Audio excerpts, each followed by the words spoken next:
All right. Yeah, that is now technically live. So we'll see what happens here. Okay. Yeah, that is going. Actually, is going live now. So yeah, how you doing? Oh, are we live? Yeah, we are. Yeah. It's like StreamYard Tech. This like, yes, I'm very well, John. How are you? Yeah, I'm all right. I'm okay. Yeah, been away for a month, so I actually had some hot weather. So yeah, had a heat wave out there. Yeah. Yeah, I haven't got a tan though. No tan to show for it, but yeah. Overrated. I said I look like Nosferatu. Like I think I feel like I should just slide into this live today. Like I don't know. I'm just looking. Wait, I think it's with the right hair. I've just done the hair again. I'm looking. Hang on. What's Nosferatu? Ferratu? Nosferatu was the original vampire, wasn't he? Do you remember the original vampire film Nosferatu? I'm sure Oh no, I I'm haven't saying seen that correctly. And he was just like, and he had like big fangs. Oh, I see. Obviously. Okay, well, that's too nuanced for me. I'm just having a look. Oh, okay, yeah. I see the movie now. Oh, that was out this year then. Oh, they done a remake? Well, it was an old film, Oh yeah, 1922. Yeah, 1922. Yeah. Oh, they've just made a new one this year. Well, there you go. There we go. I don't believe in coincidences. That's like, yeah. It's like my Draco bloodline. Like, you know, it's just like, no, I've just done my hair. Well, you've been in Moldova, away with the Moldovan furries, John. Yeah, I was in Chisinau, capital city, Chisinau. So obviously that's got to be, because I've always wanted to go to it's all going a bit vampy, this, isn't it? So because I've always wanted to go to Dracula's castle, like to Transylvania. Yeah. And I was going to do it. I went to Venice this year, but then I was going to go to Budapest. It was like 16 quid to fly from Venice to Budapest. It's like that ridiculous. Like, I pay more in an Uber from Wigan to Wigan town centre. Like, but it's like, anyway, I didn't do it in the end, but I wish I had. But I love all that kind of country. It's like the Carpathian Mountains. Like so much history, isn't there? It's just, is it classed as Eastern Europe around there? Yeah, of course it is. Yeah. Ex-Soviet Union. Yeah. Wow. Yeah. So what were you getting up to over there? Is there anything you can tell us? There was no nature or anything like that. Yeah, there was absolutely no nature. It was just bars and partying and drinking. And I mean, they've got a culture there where if you go out with them, they'll just keep between every single beer you have, they'll do a round of shots. You know, between every drink. You know, so and if you don't take the shot, it's almost rude. It's almost like you're refusing to clink glasses or something. You know, so it's yeah, it's unhealthy, but yeah, it was good fun, very good fun out there. Yeah, but I did a load of filming there as well. I did a load of filming with a filmmaker, Julian, and I'm trying to bring back all my old social artistry coaching stuff, and we're making like a little program for the young Zoomer kids, you know, to help them out a little bit, and it's kind of tied into the whole idea of the social undistancing project is our strapline. You know, to try and bring people back together again. So, we did a whole. Although the problem was, it was like 35 degrees and Mercury retrograde as well, and you know all that stuff was going on, and it was so hard to film. It was just so hard to just do anything. And then the guy Julian, he's from Australia, he didn't get any air conditioning, bless him, for the apartment. And I said, Julian, it's a heat wave. He goes, yeah, it's not. It's in Australia. It's only a problem when it's 40 degrees, mate. So that was difficult, but no, it was good. If there's one day of heat here, I'm like, I'm just mourning. I just mourn and have to go inside and sit in front of a fan with an ice pillow. And then I'm mourning because like it seems like it's been wintry today and I've had to have a tomato soup. But then you know, there's no pleasing me. So when so have you done all the filming over there? Is it going to be like a mini documentary type thing? It's going to be a program that we're going to do some videos for YouTube and stuff like that, but it's going to be mainly a program that young guys can buy for like a cheap price, like 20 quid or something, you know, and they get all these short little 1-2 minute videos that they can you know, get some advice. I don't want to say I'm a wise elder, but I probably am compared to like an 18-year-old. You know what I mean? I don't feel like one, but I definitely don't feel like an elder. You put up a funny meme on Facebook, but and it was like when you realise that that all the MILFs around you are actually now the same age as you. Yeah, I know. Yeah, exactly. Yeah, it's true, isn't it? It's depressing. Oh, she's a hot MILF. Oh no, she's the same age as me. Yeah, exactly. I did actually see there's quite a lot of MILFs in Moldova, actually. Moldovan MILFs. And they actually know. You need to record. They know the word as well, and they also know yummy mummy, because I said that to a few as well. I'm not surprised after that much alcohol consumption. Yeah, it's true. Hi to all the people in the comments. Hi, can I ask why the sun has been so bright when setting these last couple of days? Never know it's this bright before. I'll add that comment. Have you? Well, what's happening is, according to Neil Bentley, who comes on, well, he's got his own series on my show at the moment. We talk about Sirius, and Sirius and our sun come together and move apart like that in distinct times. And we used to have a yellow sun, and Sirius is called the sun behind the sun, because the Sirius actually powers our sun, and Sirius is linked to Lucifer, Satan, Set, Saturn, all these kind of things, Isis, Horus, you name it, all these names are for Sirius. But apparently we're now in the age of the white sun, so that's why you'll perhaps see the sun not being yellow anymore, and it's white, and it's actually brighter. But why it perhaps hasn't been in the last few days, I don't know. And if I've probably explained that very, very badly, because Neil's the expert, and he'll probably want to like shoot me in the head at that explanation. But that's the best I can. Really? So are we saying that the sun used to be? Because I do feel like the sun used to be more of a yellow color, but maybe I don't know whether that's just I'm remembering wrong. But you're saying that our actual sun changes like because of something behind it, then? Yeah, because Sirius is the sun behind the sun, or the black star, which is why you get this escalated quickly, didn't it? Like straight onto my weird, weird mind. But that's why you get Radiohead, blame it on the black star, blame it on the fallen sky. So they're singing about Sirius. Same with Bowie holding up the Black Bible with a star on it, on his last albums before he dipped out and underground and do whatever these puppets do, but it might not be the answer that you were looking for. These are not the drawings you were looking for. But that's really it's interesting nonetheless. So our sun, apparently, yes, it used to be yellow, more of a yellow colour, and you kind of get these new suns. Like I say, I'm explaining this very badly. Neil explains it. We've got a few videos plug on Dark Matters where he talks about this in more detail. He's just actually writing the next instalment, so that's quite exciting of that series about Sirius, and it's everywhere. Sirius worship is everywhere. That's basically what they're all worshipping. Hang on, we're not saying it's a different sun, though, are they?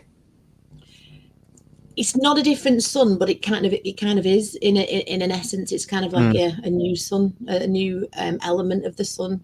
Again, I'm no expert, and that's the best I can do, really. Which is terrible. But, hopefully that answers your question. Who was it? Nicola? Yeah. Nicola's going no. Not really. No, that's don't blame me. By the way, Carly, what have you been up to anyway in the last sort of couple of months? You've been doing a lot of talks, haven't you? Yeah, so I've kind of been focusing on we're doing the council tax, the void orders, because obviously any order that comes from a pseudo court or an administrative court, and when we say pseudo court or administrative court, all we mean is a court without a jury.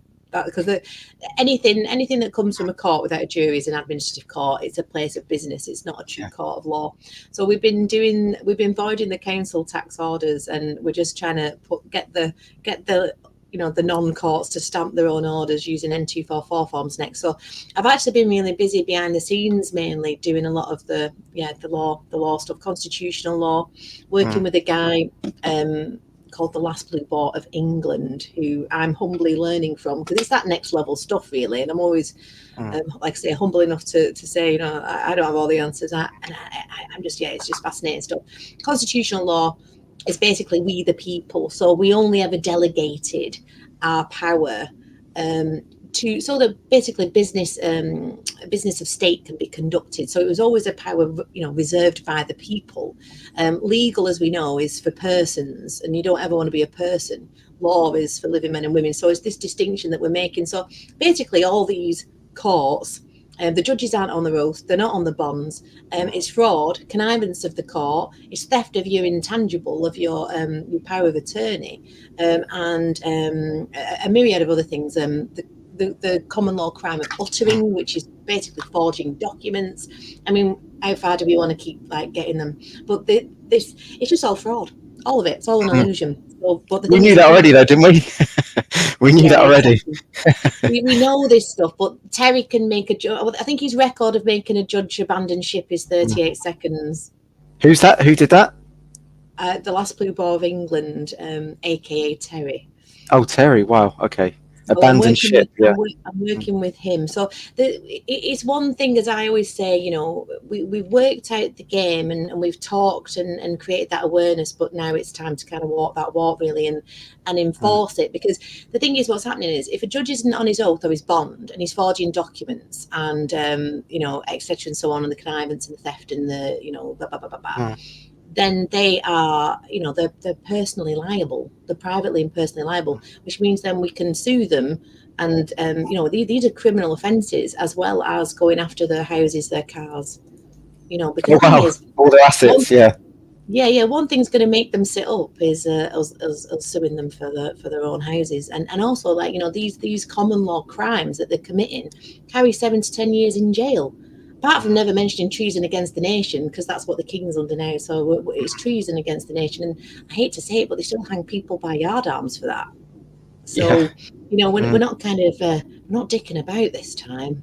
But, you know, perhaps sticking a massive target on the back of our heads as well, who knows. But, I mean, I've spoken out for quite a long time, but, you know, there's kind of like, it's the next shift. So, yeah, that, John, it's good fun. So while you've been rocking it up in Moldova, we've you've been busy taking on the court system, the legal system. That's interesting. Yeah, you should. I think Kevin's good for that as well. We should definitely do a show with Kevin and get all your crew on. I think, you know, because he really wants to connect, you know, lots of people together and form like a republic with our own jurisdiction and common law, you know.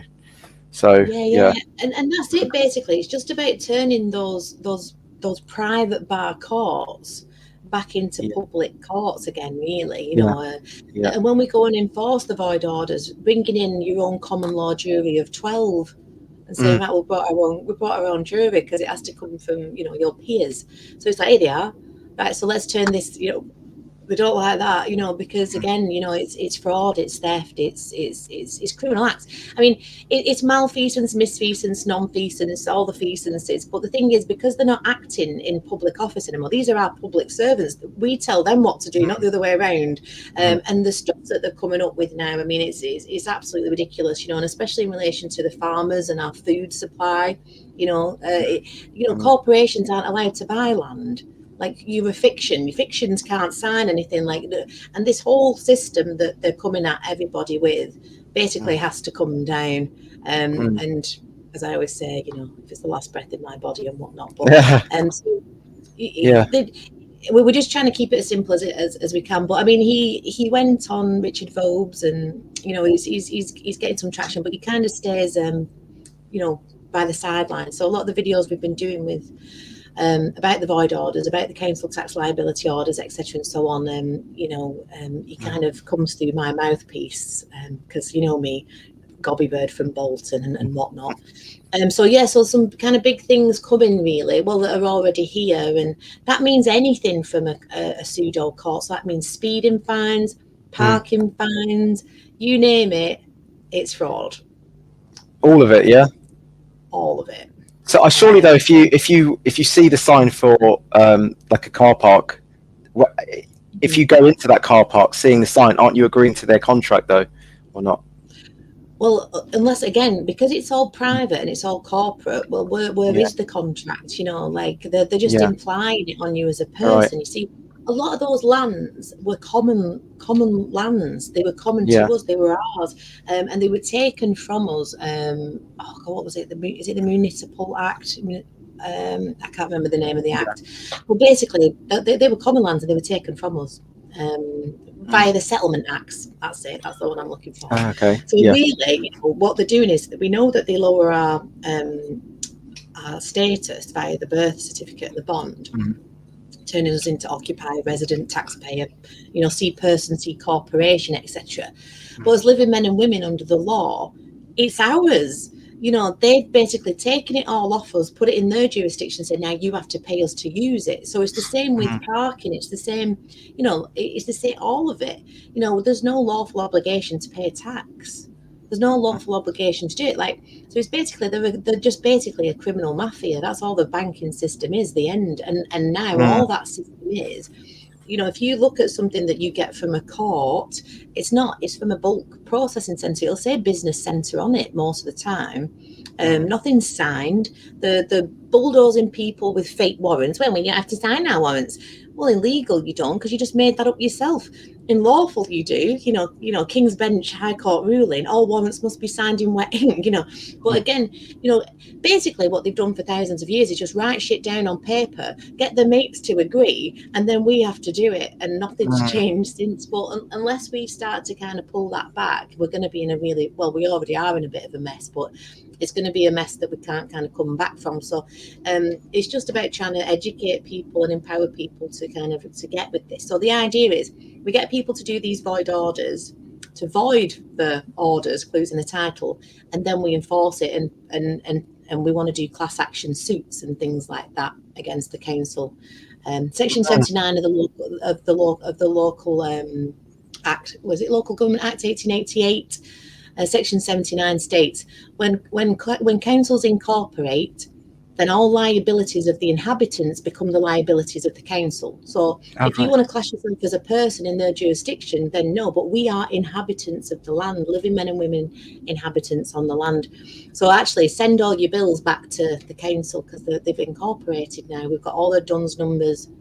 So we just box them into corners. But yeah, certainly with Kevin, he's emailed me a couple of times, John, so we'll have to get a bit of a date together, because I was away, I was talking at festivals and things like that, and actually just partying at festivals as well. A bit of fun in August, let's be honest. And so good. It's all good stuff, and we're all linking in, and Pete Stone's linking in. Pete Stone's linked in with the Last Blue Ball. We've got Pete Wilson was on the phone to the Last Blue Ball today. Do you know what I mean? People, if there's anything I can do, Dark Matters Network is network, and bring that feminine flow, man. No, it's good. It's good that you're connecting everyone together, and like we're actually starting to create something pretty big. I don't say we, but you are you're creating something very powerful here that we can take on. We're all part of it, I guess. Yeah, no, it's really good. Definitely. By the way, I wanted to. I'll show this question first. I don't know who Edward Dow is, but I'm baffled. Yeah, I'm baffled as well. I'm baffled, David. I'm baffled. Yeah, I know. Yeah. I mean, the madness ensues out there. I mean, we just did a really interesting chat with Tony Sayers. I've not edited it and put it up yet, with a good friend of mine, Caroline Knight, who used to write for DMT Times and kind of came away from all the shamanic stuff when she realised that you're only getting into the astral, and the astral is actually a little bit of a soul trap, and it's all to do whether we're in a soul trap or not. And I mean, there's some amazing stuff. I know I'm plugging Dark Matters a bit, but I'm even impressed with myself. I mean, we've got a guy called Stephen J.D. Beatty coming on, and we've talked about this, haven't we, John? Is the earth round flat? It's an eyeball, the Bible, the Bible, and varying things. But the land is literally alive, and we are creating it as above, so below. The constellations are literally in the landscape itself. We're stood on the back of petrified titans. I mean, when we get back to our true history, what's really truly being revealed by people like Stephen and Neil, and these are just nerds and men who have studied for 40 years, plus or less, but do you know what I mean? They haven't got YouTubes, they haven't got all this kind of stuff, but wow, do they know their stuff? And it's just it's blowing my mind, and that's coming on the channel soon, which links in with all the law stuff. They're intertwined without a shadow of a doubt, and the more we kind of decode this place, the greater that authenticity of our soul can become, to shine the light on it, to bring that beast down. Whether it's whether you call it the demiurge or Sirius or the simulation or the simulacrum or whatever you want to call that thing. Some of us have come down to pick it apart from the inside out, haven't we, brother? Yeah, come on, listen. I was going to say, What's the been the latest thing you've been on at the moment, like topic wise? Anything that you've just any new sort of things that you've learned, or guests that have taught you something new, or? Yeah, I would definitely kind of say that it is all this, the true nature and history of our land, England, Albion, Yeah. Great Britain, meaning, translating as people of the covenant. Even like going into the constitutional law that we're doing now, that, to learn what an inhabitant of the land is rather than being a person in maritime, maritime meaning sea of time, the trap of time, their boxes, their cubes. So when we bring it back to the land, because we know that, that's why on your passport, they just want the headshot, because your class is being decapitated from the land, and the land is the body, but the land is also the land upon which we stand, and both are alive and breathing and living. And it's the symbiotic relationship that they've hidden, that we are the creators, and that's how powerful we are. So like Scotland, or Eden, Edinburgh, Eden, Jerusalem was up in Scotland, just as York was Babylon. So they're telling us that Egypt's over there and Babylon was over there and all the power came from there. Egypt's just a bollocks. Really? It's not even. And it's Who told you this? Who's the person? So I say, So, but allegedly, you decide. Yeah. I mean, yeah. As I always say at Datmaz, we just try and postulate it. I put it forward. If you think I'm talking bananas, turn me off. I don't mind. That's fine. So I suppose I just go on my own journey and share it, and I share the characters that I meet along the way. Like so. This is Stephen J.D. Beattie, this is Neil Bentley, Larry Cypress, and people, we're all standing on the back of Titans in that sense, that people have gone before us to share this knowledge. Even William Blake said it, I'll die with sword in my hand till, this Jerusalem has declared England in its great green land. I've quoted that extremely badly, but Robert the Bruce tried to tell people. There's lots of people come along trying to tell people, but we'll kill him. Shut him up, yeah. That's really interesting, though. Have you done it? So, can people watch a show on that then, talking about how we're the real, Jerusalem here in England? That's what's coming up. I think we're interviewing Stephen on the 27th of September. He's only, in fact, I'm so fortunate to have connected with him. And honestly, every time I come off the phone with him, he's just blown my mind every time. I literally get goosebumps as he's talking. Now, to me, that's when I say I'm with spirit. So I resonate with it so much, and it fits in with the law, the journey, everything. It just fits in so well. So I'm very fortunate that he kind of trusts me enough to bring him, out of his, not shadows. It's not like he's lurking about, but he's not particularly a YouTuber. There are some videos of him on YouTube, though I say that. If you type in Stephen J.D. Beattie, you probably find some of his videos, but they're only some little lectures, snippets of lectures and stuff. So it's going to be really cool to kind of get him on. He wants to talk initially about what's called the spine of Albion, which has 33 nodes, just as our spine has 33 nodes. Basically, so you get like Bolton, this bowl town. So a lot of the landscape also corresponds to us anatomically as well. So it is anatomical, it is allegorical, it is astrotheological, as I've always said about scripture. But I had this huge epiphany. It also happened as well. So these characters, or the character of the Christ, of course, wouldn't have been called Christ. He would have just been a dude who ascended and fought the Romans. And the Romans were the men on the boats who came and slaughtered all the Druids, because they needed to slaughter all the Druids and the protectors of the land so that they could imprint and hijack it. And that's where we've been labouring under this Roman. Which is the tribe of Dan, which is, Ludan or Lundan, city of London, Ludan, King Lu, Lucifer, Sirius, worship, Canaan, Canaanite, Canis Major, Sirius. And it's all in the stars, it's all in the sky that's imprinted on the land. And this imprint or this hijack is what we're labouring under, because you take it back, it would have been more like Middle Earth. It would have been more magic. We would have had magical personalities. We would have been able to open portals. They've trapped us by time into matter, and we've just decided and forgotten and thought this is exactly all that we are. And they're like I said, John, as Bill Hicks would say, shut him up. Yeah, exactly. And that's why they're trying to reset it. Is it? Do you think Is it also why it's like London, Babylon? Do you think it's? Do you think that might be London. it? Yeah. Boom. Exactly. Yeah. London, Babylon. Yeah. The thing is, they're telling us Egypt, Upper and Lower Middle Egypt, and this is what Stephen goes into in way more detail. I'm not going to embarrass myself by trying to remember it. But it's the top part, the middle part, and the bottom part of this land. It's nothing to do with that. Apparently, even the pyramids were just plonked there just as a massive distraction.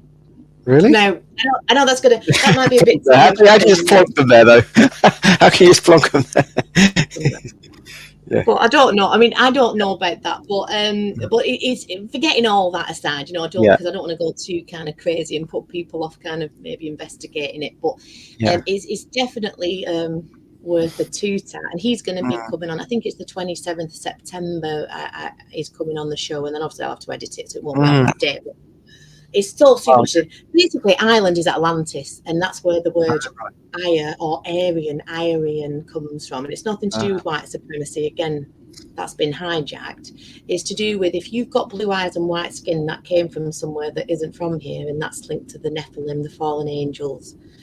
We've got 23 chromosomes.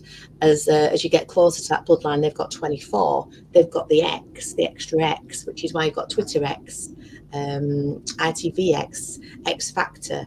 2024 is the year of the X.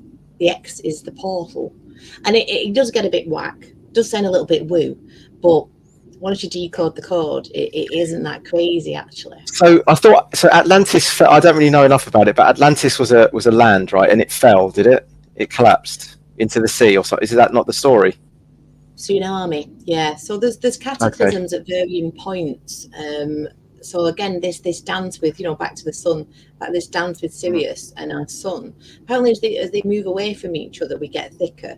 Or as they come together, we get smarter. It might be the other way around that. But there's this cosmic dance, and it causes these cataclysms at varying points. Now, the theory is that these elites, the Elvens, or the Elvens were from Ireland, Atlantis, etc. And that they were the offspring of the Nephilim, and the Nephilim were the offspring of human women mating with fallen angels, basically. The Anunnaki, Anu meaning fell, and Aki, earth. They fell to earth, and enslaved the human race, and genetically manipulated and altered humans into a slave race, etc. And the beat goes on. So it all kind of links in and links round. But the Atlantis did go under a deluge. It was maybe say like 12,000 years ago. Again, I'm no expert on this, so I'm just recalling it. You'd have to listen to Neil talk about it and Stephen. So go to the channel. Go to the channel and watch it. Apparently, Ireland was Atlantis. So Ireland survived the flood because of the currents around Ireland at the time, so it kept it warmer. So as everything else went into an ice age and it flooded, I know Jason Bashir's, and I know Archaics, and I have to say, so well, thank you. I do know of him. I have to be honest, but I do know of him, and I think there's a lot of stuff that he says. I mean, he's an amazing chronologist, but he also says that if you believe in what he says and the 144,000, then there's a special place for you. And I just think, and he's an angry. I don't trust it as far as I can launch it. I don't know who he is. This is just my, this is me. It doesn't mean that what I say is correct either. So I always say, people have got to do their own due diligence. I just talk bananas over at Dark Matters, and if you like it, I try and tie it together with some form of thread. But yeah, it's a lot, I know. But, I guess, we're postulating, and you can take it or leave. People can take it or leave it, can't they? Yeah. Speculating, postulating, yeah. And they're just ideas, thought experiment stuff, isn't it? We're just trying to, But I don't think we're ascending anywhere. I think this idea, and again we were talking about this with Tony Sayers, that we have to get out of here. I think we already are where we need to be. We've just been condensed into time and into matter, and we need to kind of backtrack from that. And I think this next layer of dreaming they want us in, this transhumanism, this inversion of the sexes, we've got to be careful, because if we don't pull it back now, I think a lot of people aren't coming back out of that. That's it, isn't it? That's like the Black Mirror episode where their consciousness gets digitized into the computer, into like the game, isn't it? You know, this on the Star Trek. Have you seen that, the Black Mirror episode where it's like a Star Trek kind of ship? And I should watch more Black Mirror, because you mentioned it to me before. Like, if you mentioned it to me, but I've never really watched it. Yeah, I mean, you don't have to watch all of it, but there's that one episode where this guy at work, he's a bit of a loser, and so when he takes their DNA and he takes it home with him, and then he digitizes their consciousness up into his like kind of video game, whatever it is, and then he just messes about with them, you know, in the video game, and they're there for forever, you know, just to do. He can do what he wants with them, and that's a little bit like the transhuman agenda, isn't it? They can, once your consciousness is sort of plugged into the cloud, that's it, isn't it?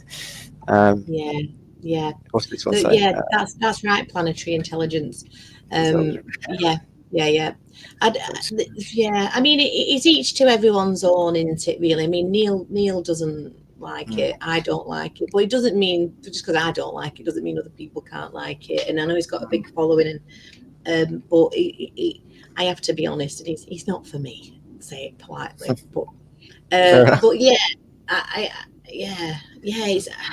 I think that is a real thing. I think if people go into that next level of it, I think the idea is that it is going to become so dense, so thick, that it would probably be very unlikely that you're going to get back out of it, you know. So for those that have eyes to see it, or whatever they say. But so just to, for everyone there listening in about that, so what's the theory behind that? So when we die, I've heard this before, Tony's talked about this, and I've heard other people like Howdy McCloskey or something like that talk about this.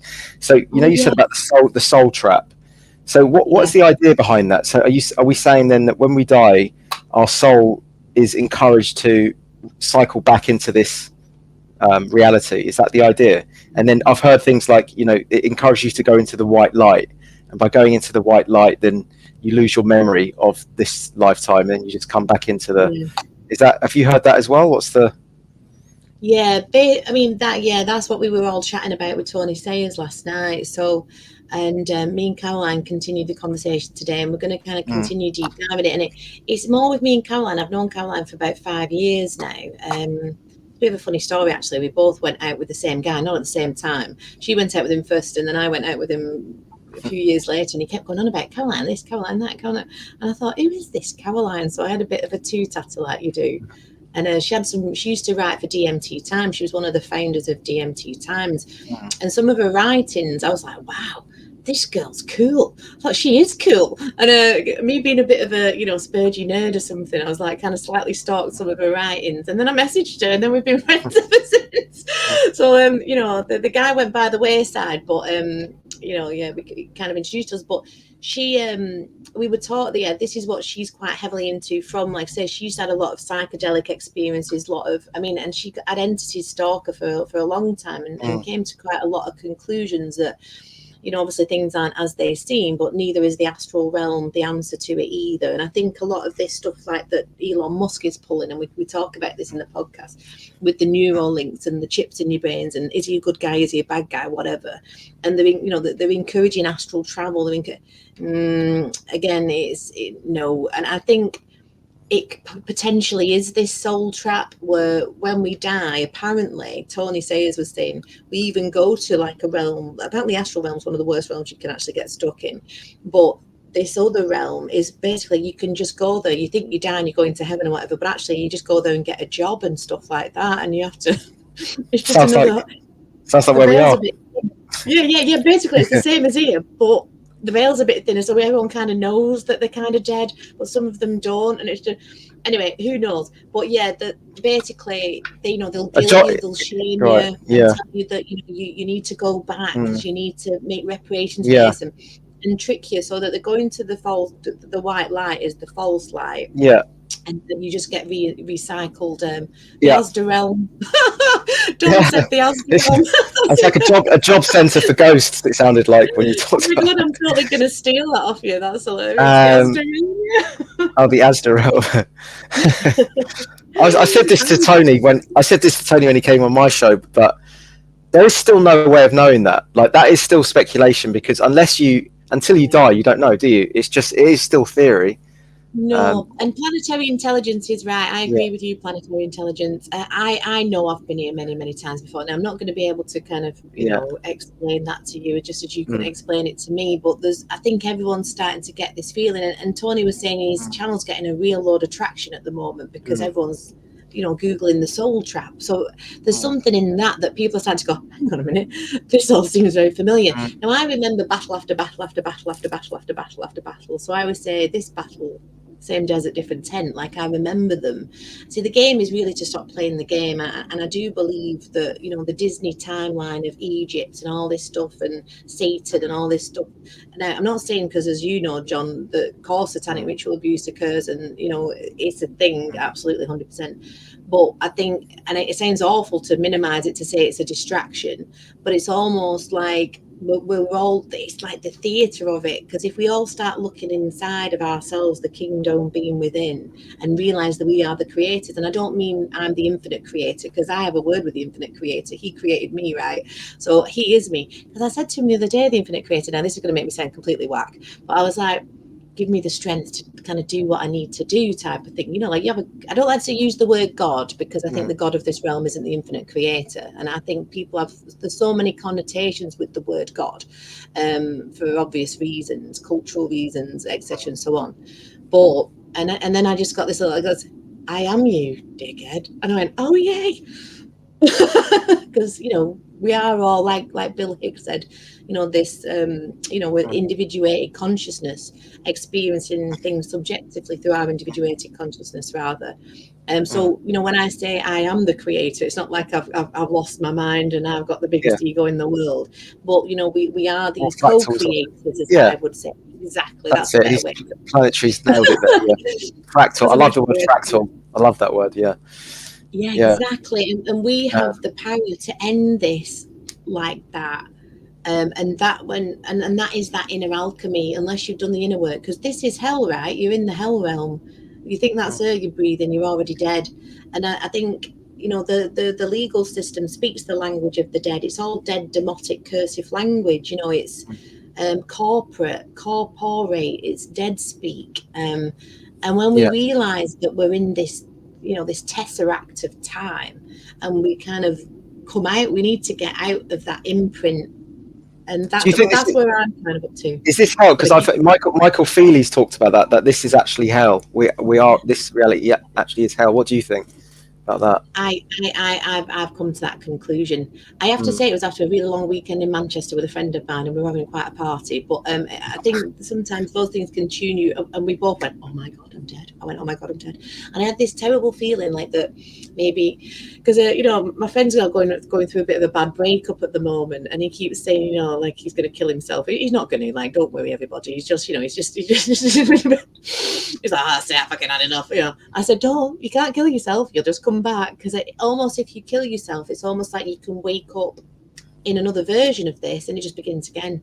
Like, so unless we kind of take ourselves out of it, and I mean, we recognize this imprint or this hijack on our consciousness, because we, like you say, like Michael Feely, a friend of mine interviewed him, and I know he's an extremely intelligent guy, but I didn't watch the whole video because it's about 3 hours long, and you know, you start them but you never go back.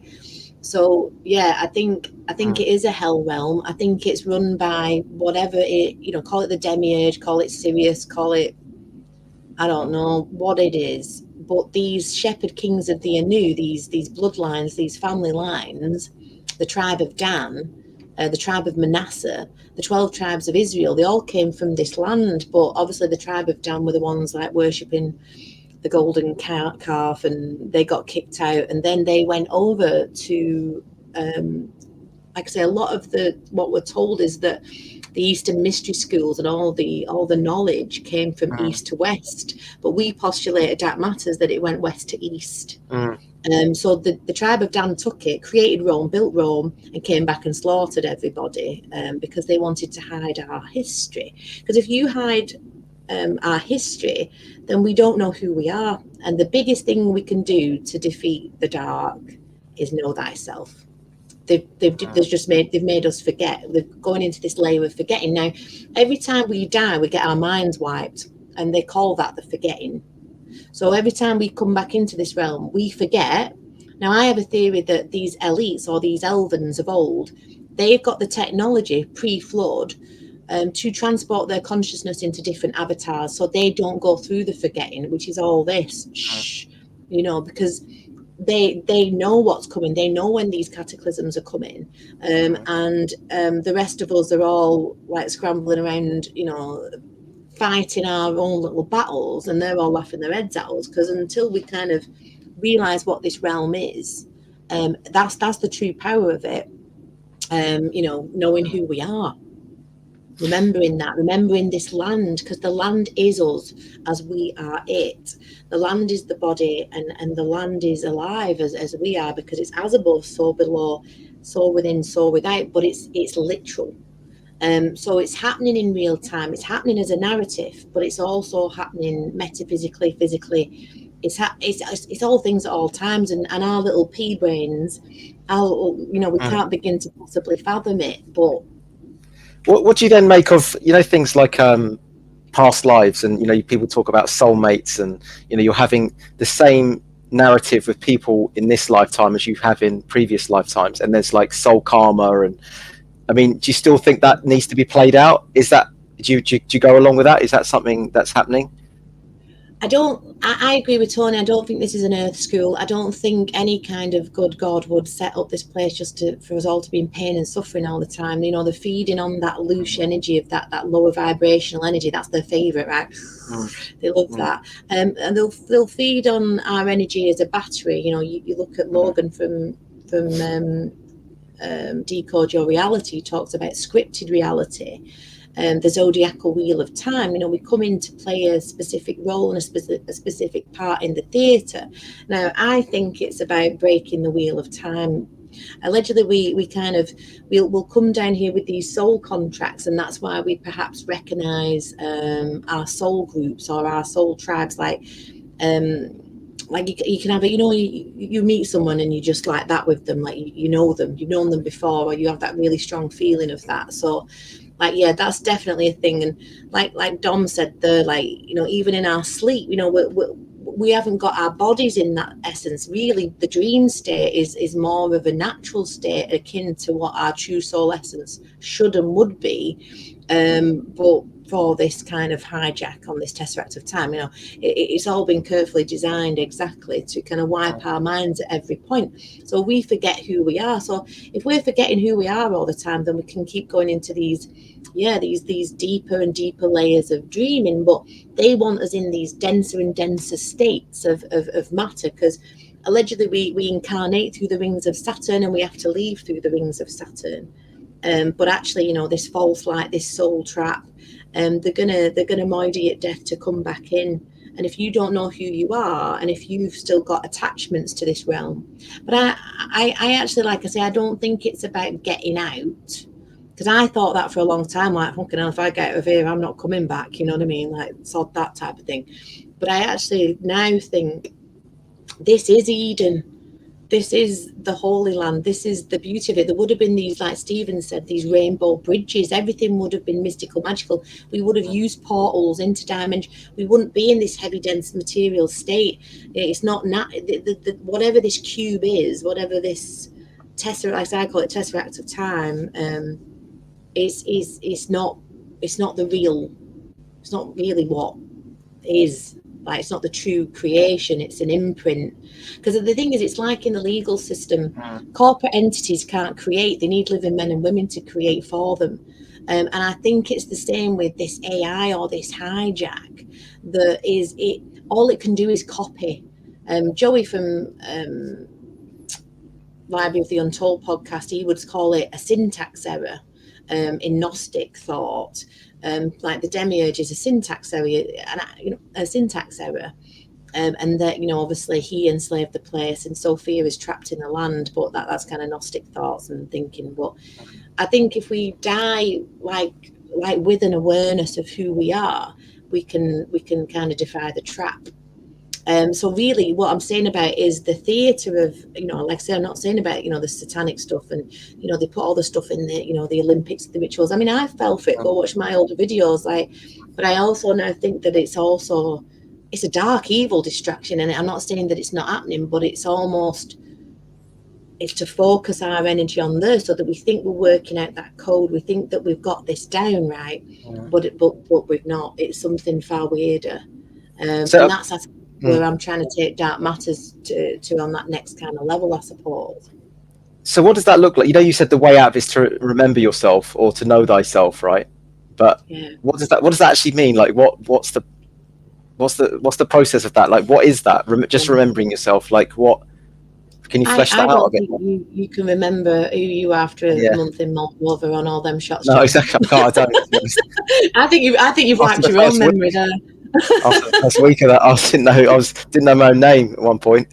It takes a lot to recover at our age, doesn't it? Yeah, I know. But yeah, I suppose like knowing thyself is doing that inner work. I know it sounds cheesy, man, but you know, long dark nights of the soul, you know, walking through Hades. I mean, you're already in hell, so you might as well take a stroll.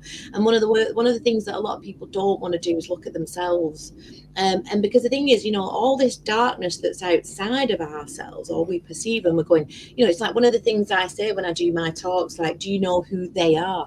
A lot of people say, oh, it's them, it's they're doing it. And I always say, do you know who they are? And a lot of people kind of don't. They'll go, the Rockefellers, or that. Well, yeah, but we don't know our history. We've forgotten our history. And our history is, I believe, one of the true keys to understanding how we kind of get out or remove ourselves from the theatre and the imprint and the farce of it and the scripted reality and the tesseract and the time and matter and all that stuff, you know.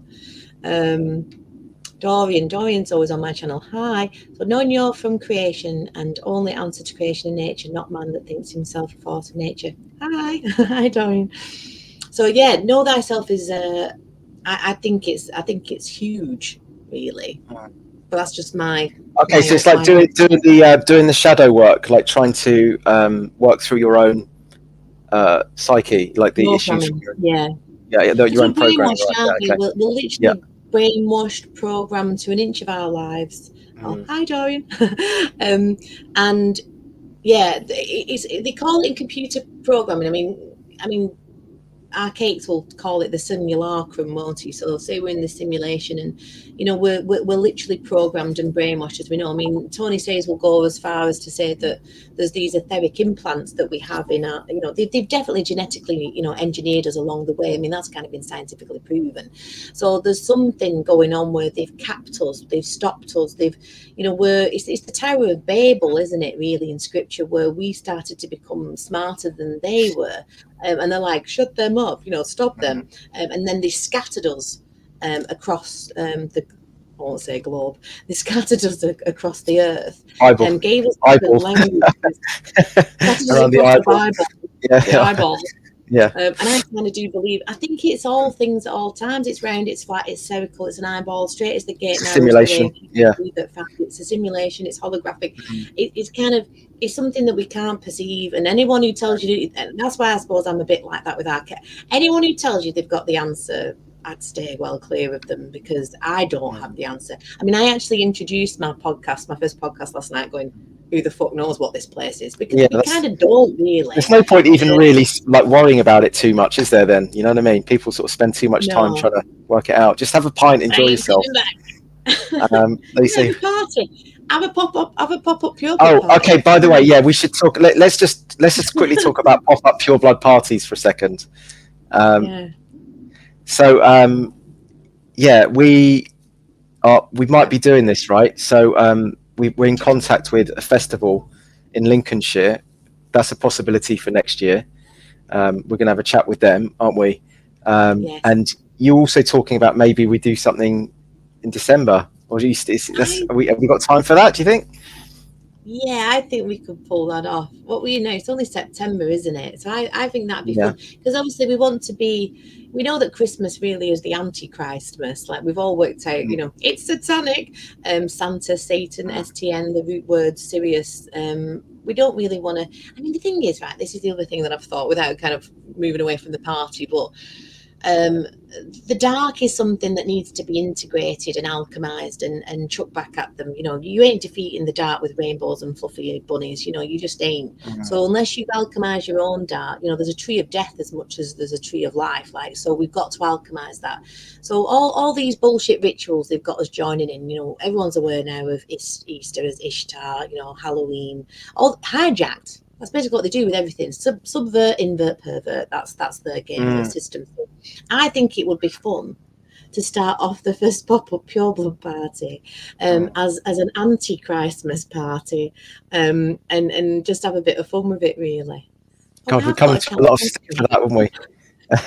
Yeah, and I think it'd just be fun, like a little high end, because I've got this thing about high end, and I don't mean like, you know, but just something where, you know, something that's got a bit of swank, like we said, didn't we, John? Like something that's got a bit of indoor outdoor kind of capacity, and with a balcony, and I don't know, just like everyone kind of like. I just always remember us always being a bit suited and booted back in the day, and it just don't. I don't know. It don't happen in my world anyway. So maybe. You said you just wanted somewhere to wear high heels, didn't you, or something? I can't. I attempted to wear a pair of high heels. Like I went away on a spa break, and yeah, I'm too old to wear high heels. It seems little kitten heel, all the way. These, no chance. I'm too old. I waddled around, so maybe not a high heel, but yeah, just something like close to. Well, okay, we'll have to think about that. So for anyone watching here, we're talking about, we had this idea to do these pop-up Pure Blood parties where it's just for the unjabbed, and it's just a bit of fun, a bit of tongue-in-cheek, but the idea is to inconvenience anyone that's had the jab and make them do tests before they come in, and maybe a magnet on the arm. Have to do an IQ test. I was thinking like maybe make them do an IQ test before they come in and stuff, and just like put them through what we went through, like the way they made us feel like second-class citizens, like a little bit of that, just a bit of tongue in cheek, and that's why it's called pop-up Pure Blood parties. And then when you go in there, you know that you can snog girls without getting any graphene oxide. You know? It's safe. Yeah, if you're vaccinated, you don't want to be too discriminating, but you have to wear a badge saying so. It was funny because I was in Moldova and I went on this date, and I was just about to kiss her, and I went, "Have you had the jab?"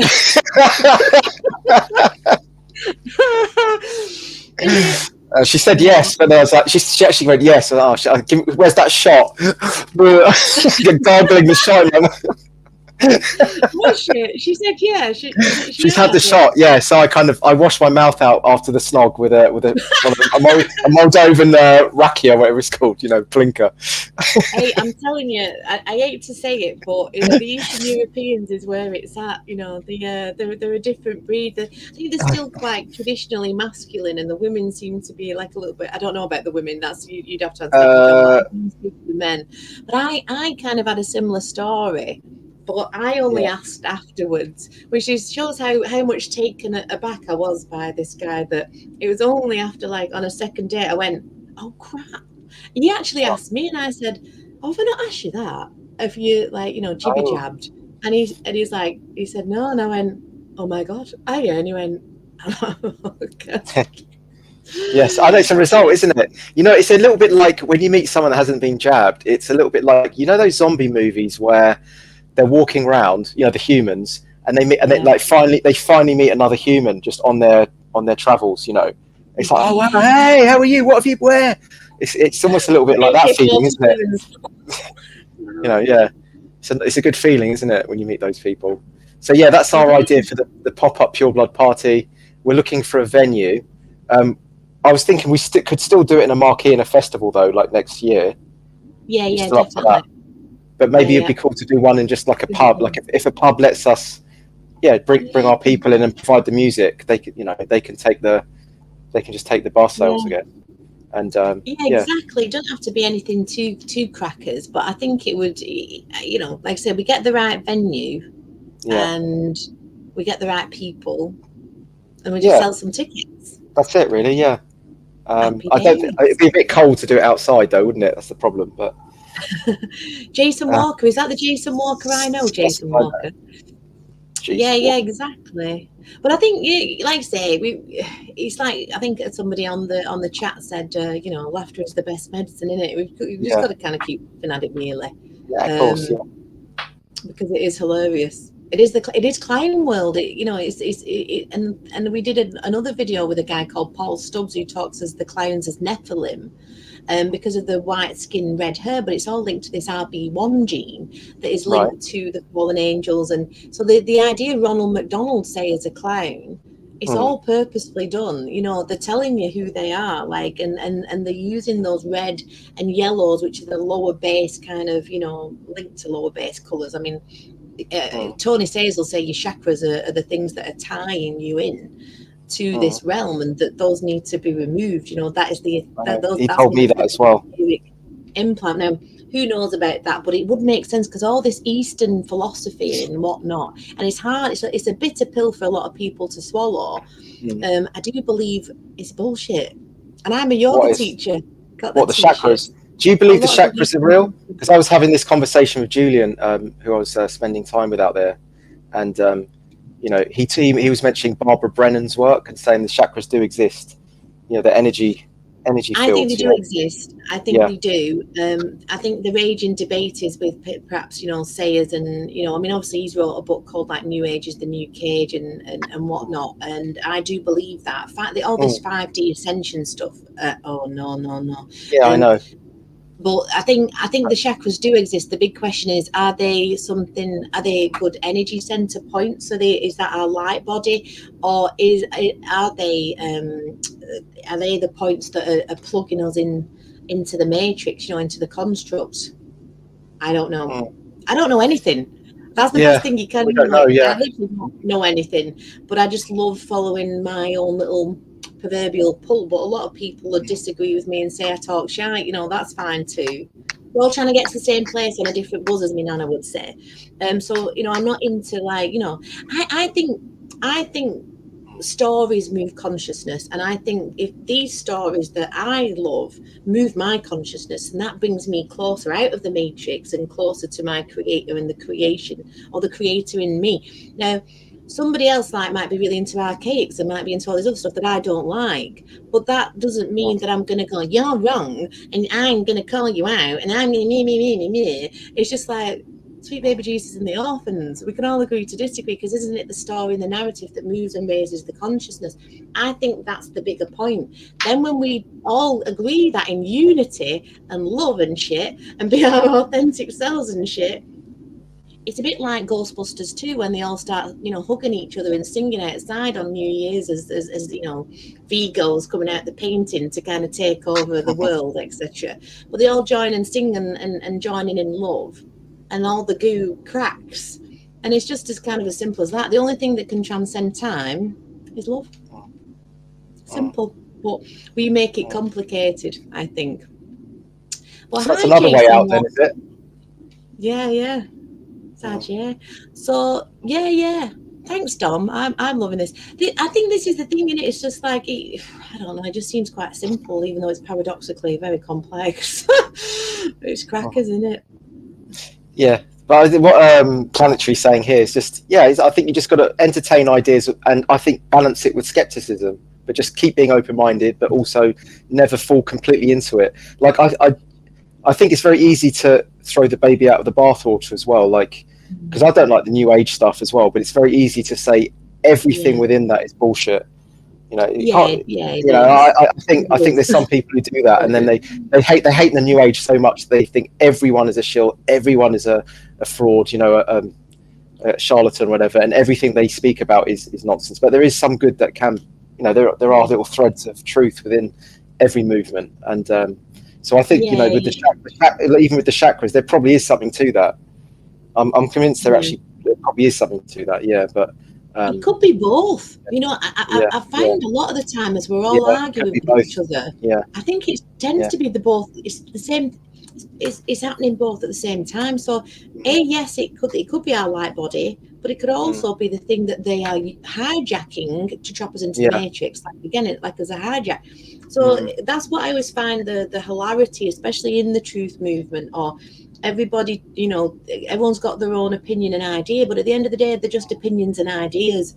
It doesn't mean that it's a fact or that it's the truth, and it's surely our authenticity and our love for one another that will break that spell, rather than us all arguing about who's right or wrong over things that we can't ever potentially possibly kind of prove in a way until it proves itself.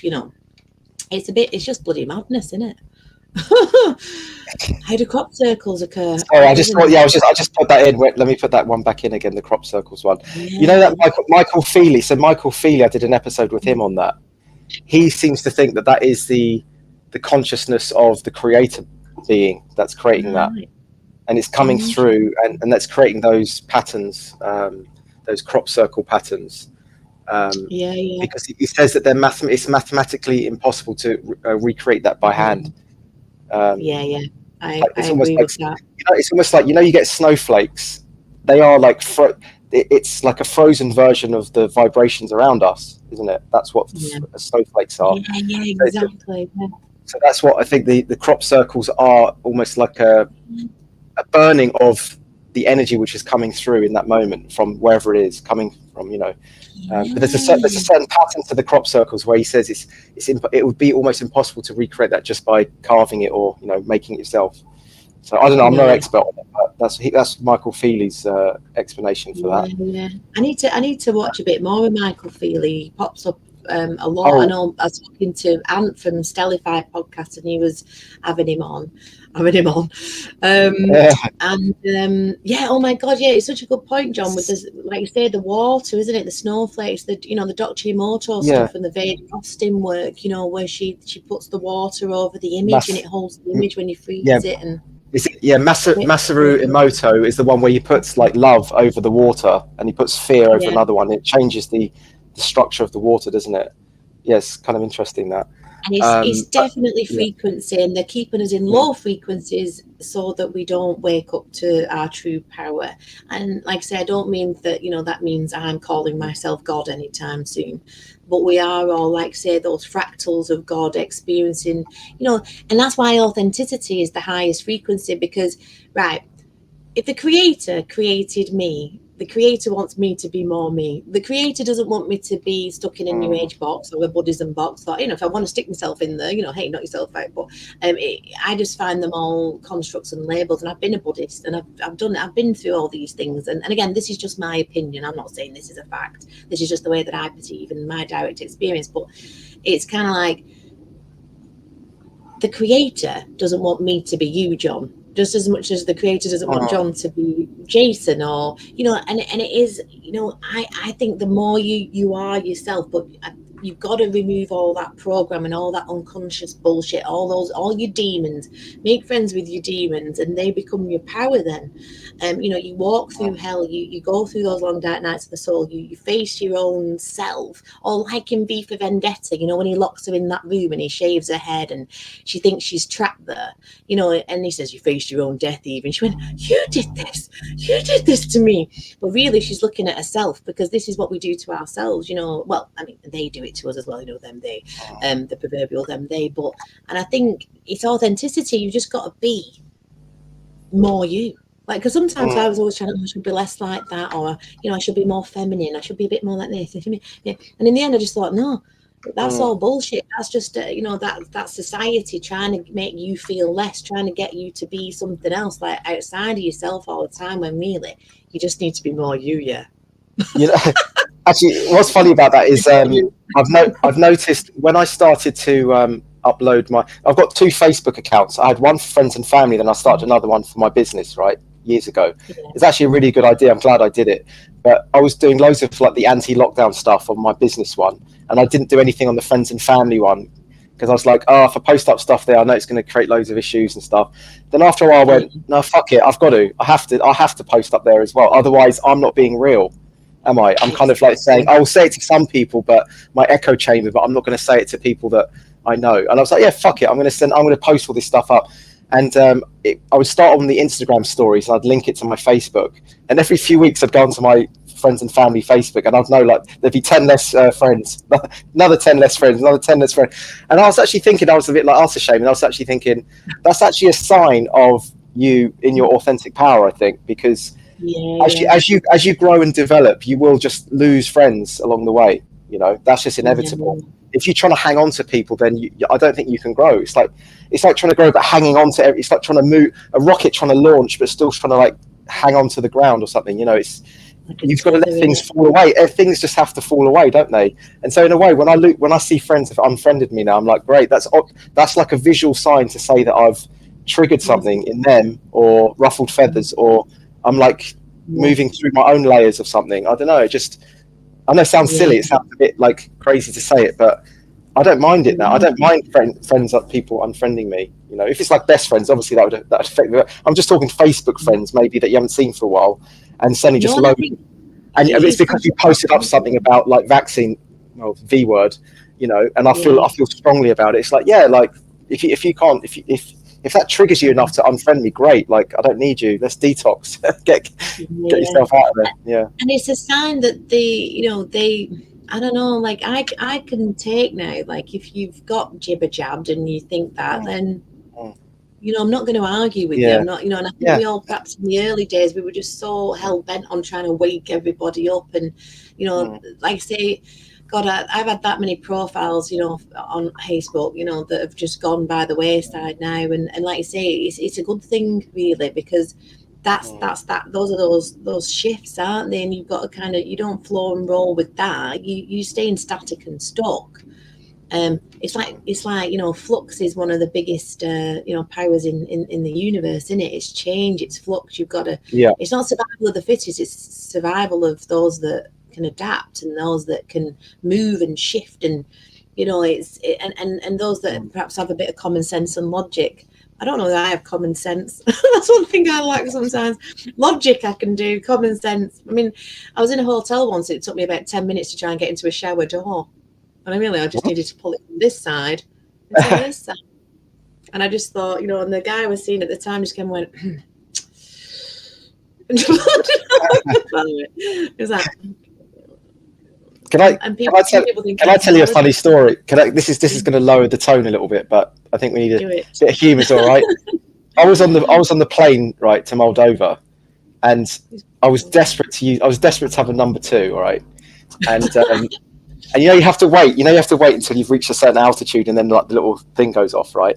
Yeah. Like boop, and then I ran down. I managed to get there first, and I'm not joking. Like I stunk the toilet out, right? And I was in there for about a good 5 minutes, right? And I got out, and there was like a queue of people like waiting to get in. Okay, I stunk it out so bad that the guy that followed after me into the toilet, right? I'd made it was so smelly. He actually once he finished, he came to find me on my seat to have a go at me. Really? Yeah. He tracked me down on the plane where I was sat. That's how you, and he started like, yeah, that was you. You know, he started to shout at me because I that's how bad I stunk the toilet. Well, I know, but I suppose at the end of the day, I was like, what was I going to do? Like, what else could I have done? I couldn't have just sprayed it with deodorant or something. Like, you know, what was I meant to do? Yeah. Anyway, exactly what you're gonna do. What were the options there? Like, you know, exactly, shit your pants. I think you'd have had more of a complaint then. Like, you know, it is a toilet. To be fair to you, John. Yeah. So anyway, I thought I'd lower the tone there with that one. I just thought it's funny, like how angry, like either how angry are you, or how bad did I must have stunk that toilet out for him to actually track the plane and find where I was sat, just have a go at me. That might have been just the straw on the camel's back of whatever day he had or something. But you know, the thing is, that says more. I think that says more about him than that ever does about. I guess so. Yeah. Yeah. You know, and it's not what we say; it's what we do in it, and that's that word reacting. You know, we tend, you know, people tend to react. You know, and really, it's just an emotional reaction, like for whatever reason. One thing I think I've become quite good at, and like I say, I'm no wise sage, but I'm aware of, say, like my attachment styles. I'm aware of my responses and reaction. You know, I'm kind of, I think when you can start to overview yourself a little bit more, again, because you've done the inner work, man, you know, I can kind of think, oh, that's why I do that. That's why, you know, like 10 years ago, I'd have just done it. blindly and then thought, oh shit, was my life a mess? Whereas now I can kind of see these things like coming in and I go, wait a minute, I'm going to respond to that a little bit differently than I normally would. Take a breath. Okay. And that's a huge thing, and that's all we can ever do. But a lot of people, they don't have that. And a lot of people are NPCs. NPCs, yeah, I did a big show on that with Tony. Yeah, NPCs, that's funny. Yeah, that's good. It's whack, innit? It's whack out there. Let's face it. It's really, really whack. And I think the thing is, the wackier it gets. We were saying this with Tony, again, going back to our Tony, but he was saying, like, our tones. It used to be like a psyop every 3 months or something, didn't it? Or every couple of months there'd be a psyop. It's every fucking day. There's some. I mean, this whatever this machine is, whatever this matrix is, or whatever you want to call it, I think it's grabbing now. It's grasping. It's like, oh my god, it's bullshit ain't working. Because like I say, it can't really invent. It can only copy.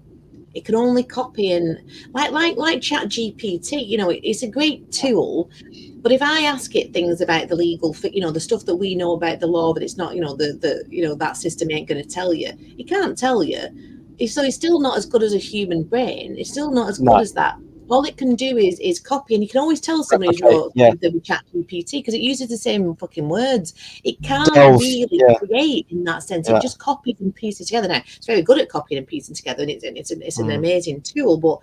And that's just like a little slither of perhaps what actually is controlling and creating this simulation, but it's not that smart really, and that's what it's trying to hide. Because if everybody wakes up to that fact, then I think the comments. Can you see the comments, John? They've kind of paused for me. Gone, I don't know why they've gone. Guys, put a comment in so we can read it.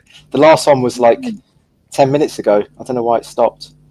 I think Dom Thumb. I can see the people asking stuff coming up, but we can't seem to respond. I think Dom's saying, do we experience loads of paranormal? Or he experiences loads of paranormal stuff. Do you? I have experienced loads of stuff. Like, I've been dragged out of bed. I've had like Lilith laughing in the doorway. What do you mean dragged out of bed? Well, this is just one story, but I was living at my it was my nana's old house. My mum, when they passed away, she used to rent it out, and me quitting some job I was up in Preston, and like the reprobate I was at the time, and I just had enough of being in Preston anyway. I said, Mum, can I just go and stay in it? Because I knew it was empty. Anyway, so I went there, and basically, do you remember like old-fashioned houses? It'd all been kind of renovated, but you still had one of them, them old school pull cords, the light cords that used to be over the bed, like your nana and granddad had, like, so you didn't have to get out of bed, pull the light on. Anyway, this day I decided to move all the furniture around, and a lot of weird things were happening around this time. It was about 10 years ago. I was about 44 years, not 34, sorry. I'm like, And basically, I went to bed this night, and I'd moved the furniture around. I'd put the bed under the window, so the pull cord was now over there. Anyway, it's a bit of a long story, this. I'll try and make it short. But the guy that I was seeing for a long time, for 7 years, he was a big guy, about 6'2", big, but a bald head, so quite distinctive. And like, we're giving you too much information, but when a man's on top of you and they put the head there on you, don't they? Oh yeah, yeah. Anyway, so I kind of am half asleep and I'm half awake, and I can feel this big weight on me with this, and I'm out. It's like when you're half, you're not kind of like that. I've got my hand on. I could feel his head, and I'm like going, and all of a sudden I'm thinking, this isn't. I won't say his name in case I thought this isn't him. I thought, well, this is weird. Comments are blocked, says Dom. Don't know what's going on there. So I'm holding on to it, but I'm starting to realise. I'm thinking this isn't him. So I try pushing it off me, this thing, and then as it kind of comes off me, and I kind of said in dog's backing, Ronald. He's distracted. That's the paranormal activity here. I don't know what happened with the chat, by the way. I don't know what happened there with the chat. So sorry, everyone. This is a glitch. Oh, Neil's here. Hi, Neil. I've just been. This is Neil, who I was chatting about earlier. Oh, right. Hi, Neil. Yeah. So anyway, so this thing's on me, I say, in the name of the infinite creator, get off me. Like, get off me. And it kind of, and he went off me. And it was like this big troll thing. And it was like, you know, like in Lord of the Rings, when, you know, you have the big orcs. It kind of looked a bit like that, you know, like the head orcs.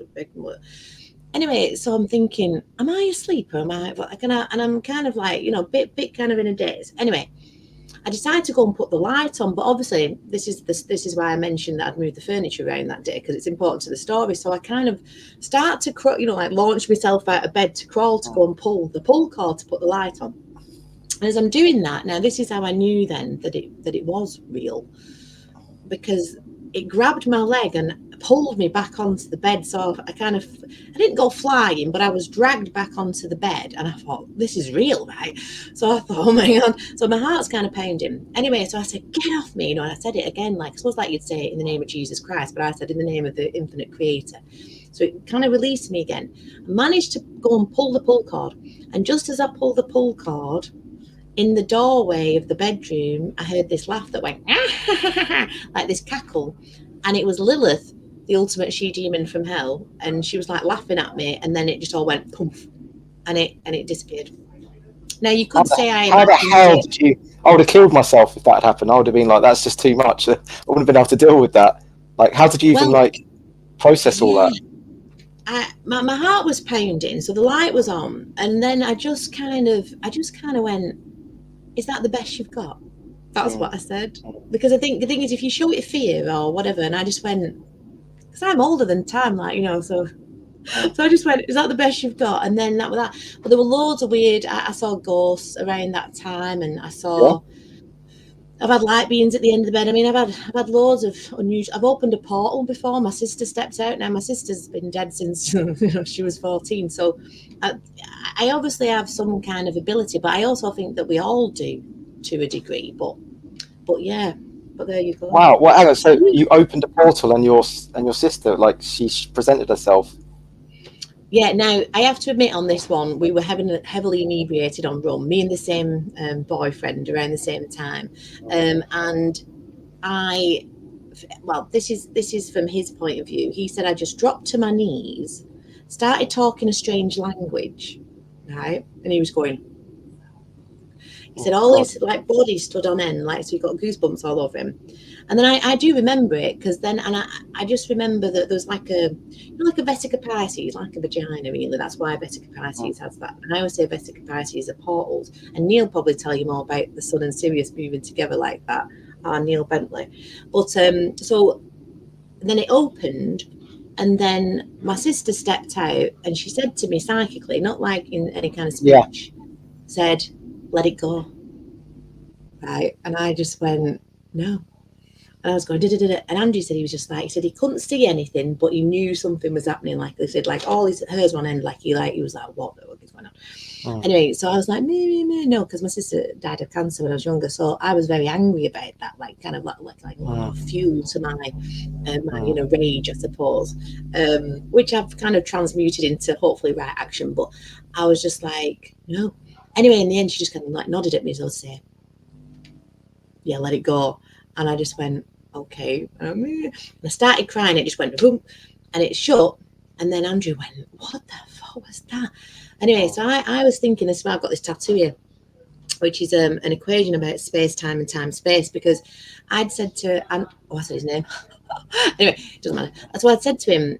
I've kept her here all this time. And a bit like in Interstellar, he said, no, he says, because time up there to time down here operates differently. So basically, you know, what's 20 odd years down here is like basically like, you know, 20 minutes up there. And I went, oh yeah. And that was that story. But what's even interesting, just to confirm, how old was she though when she presented herself?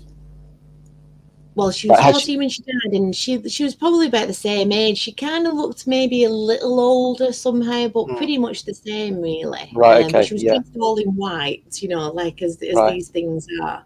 But when I put on the festival, Spellfest, and this happened twice actually, but this is just one example. We were all sat around the fire on the build up to the festival, and there was this psychic woman, and she turned around to me. I didn't know she was a psychic woman. She just chatting with me. She says, "I've got a message for you," and I thought, "Oh hello, I've got a message for you from your sister." And I thought, "Oh," I'm thinking, "Here we go." And she went, "Let it go," and I went, "Ah, that's so fucking mad." No way. So, and I've had it off another psychic. Your sister said, "Let it go," and I'm like, "Wow, this is getting weird. I think I better let it go."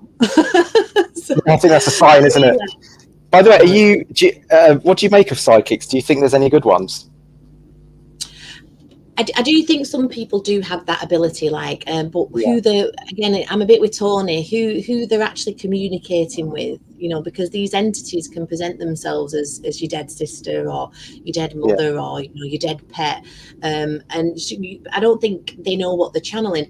And another thing I find really interesting especially in lockdown with COVID and everything, why did a lot of psychics get double jabbed and stuff? Like, you'd think that they'd be able to see through what we're coming, but I suppose that's that level of awakening, isn't it? Like, there's really are different like layers and levels to that tapestry of it. I mean, Neil's here. Neil's just typed what I was explaining very badly earlier about that we are the Nephilim. We have 23 pairs of chromosomes. Pedigrees have 24. We are the demigods, offspring of the fallen ones. The Vesica Pisces of the shape of the sun and the Sirius as it orbits. This is why I said this early on, Neil. I don't know if you were here. I was bigging you up. I said he'll kill me if we're like explaining this very, very badly.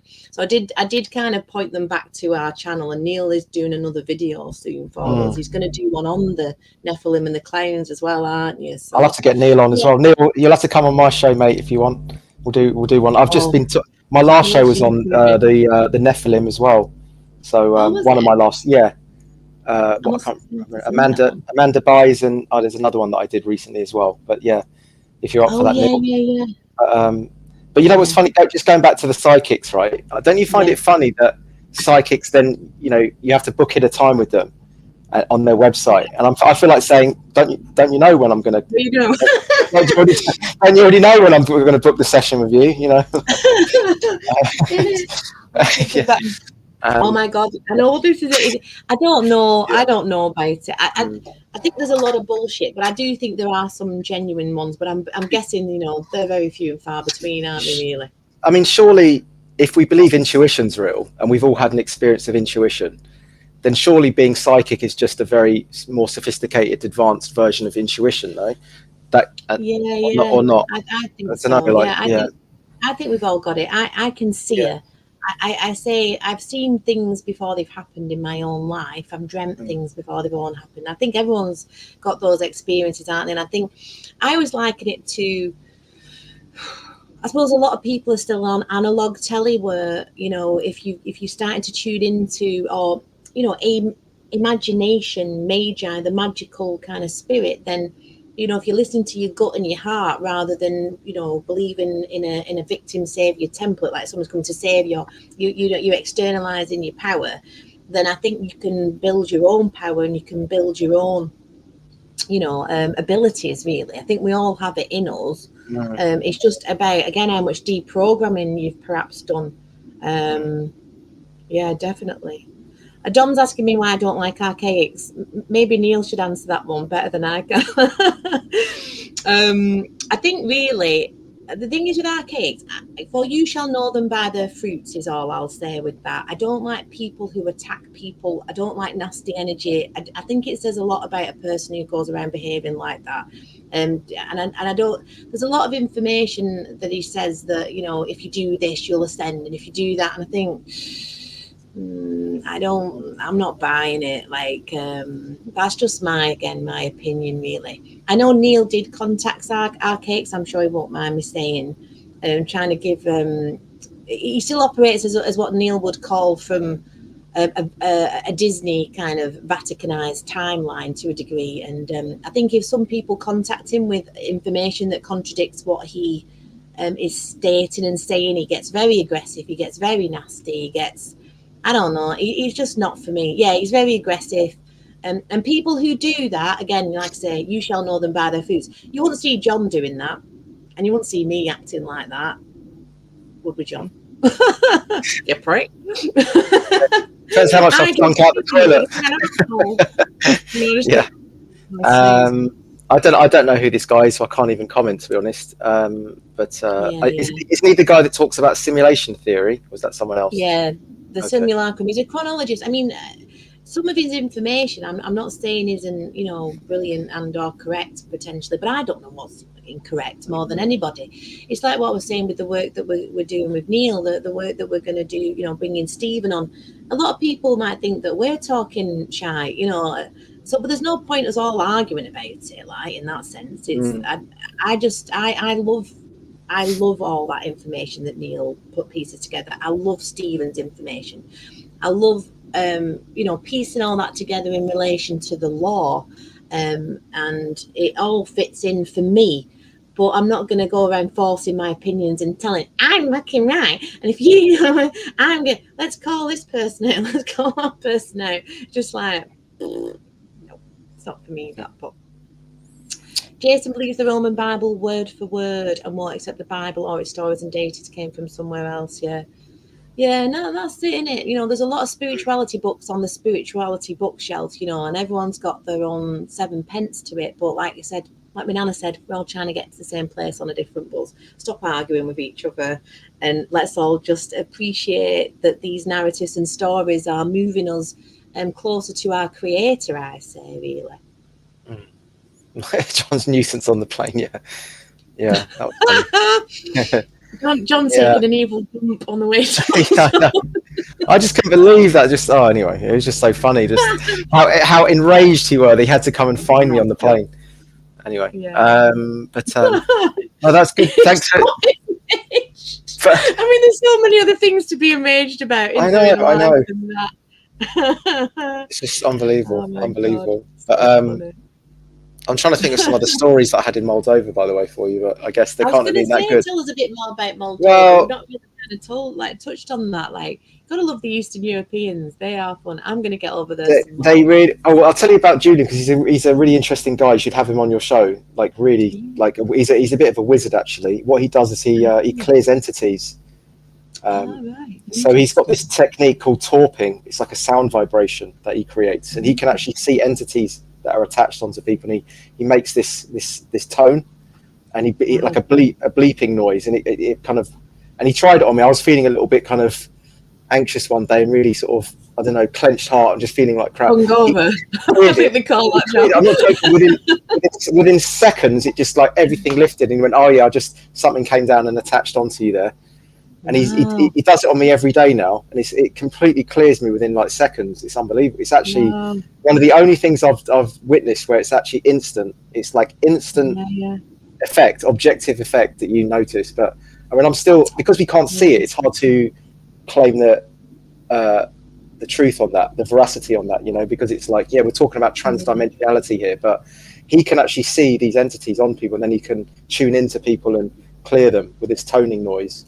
Very interesting guy, so I do believe in entity attachment, and I do believe in frequencies, so I can well believe those two things together. Absolutely. It's kind of like how they they can kind of obliterate cancers, isn't it, like with like certain frequencies in it, like how like an opera singer would smash a glass by going and I've seen quite a lot of things on that. I mean, again, I'm no expert to talk about it, but it's super interesting, and it's definitely about frequency.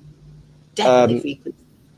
Yeah, because there's also a movie called Odd Thomas as well, I think it's called, where the guy is a young guy and he can see entities attaching to people, and I think that is kind of based on reality in a little bit, in a way. And Jerry Marzinski talks about it, and how it's schizophrenics. It's not a chemical imbalance. It actually is entities that are coming into their etheric, what do you call it, an etheric field, energy field? I don't know, but and then you think these thoughts are your own, but they're not even your own thoughts. They're coming from these entities, and they make you feel like shit, and then they loose your energy and stuff like that. That's why they destroyed the church. But have you met me ex, John? Just a bit of a bad joke. Just evil entities attacking. Oh, I see. So I thought you meant Neil. Sorry, I thought you meant Neil from it. Oh God, not you, Neil. Not you. So go on, and Moldova. So this documentary then. So when is it going to be out? Yeah, it's not a documentary. It's going to be a program that we sell to young, Zoom kids, and just like giving them a bit of a help with how to socialize, how to meet girls, how to go out there and just have fun. And they don't really have that at the moment. There's no real guide for them. The only thing that's out there for them is like pickup artist stuff, or Andrew Tate stuff, or feminist stuff. So I kind of wanted to show them what it looks like, just a cool, healthy way to, meet people and socialize and stuff. So yeah, it's going to be a program, but we're also going to put some videos online on TikTok and stuff like that. Yeah. Well, it sounds ridiculous, doesn't it? But it is kind of like a bit of a lost art. I think it's the assault on men in this country is I know. And that next generation particularly, it's wow. Yeah, and I think that's what I was saying about the Polish and the Eastern European men. I don't know. They just seem to they've not had the same assault on them. It's just a bit of a different energy, isn't it? Yeah, they don't have as much feminism there. I think the Me Too movement of feminism has just made guys afraid to be men. And men have to. Any unwanted approach on a girl now is considered harassment in the West now. It's how else are men gonna I'm like harass me, baby, harass me. I'm old school. It's it's damaging for guys, really. But it's because they don't know what to do they? It's like they really don't. I'm not saying all, because there are still some great, amazing, strong, beautiful men, because I know a lot of them. I'm very fortunate to know a lot of them. Actually, most of them will take it. That's the trouble.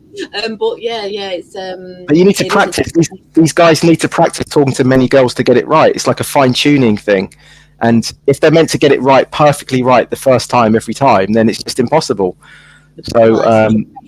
It's just ridiculous, isn't it? No, and I know Andrew Tate is a dick, of course he is, but sorry, Andrew, he cares what I think, but I did like him at first because he did talk a lot about the legal fiction and the deception and stuff, and he codified a lot of that into it. But he's a tool, and he. I think he's all right, actually.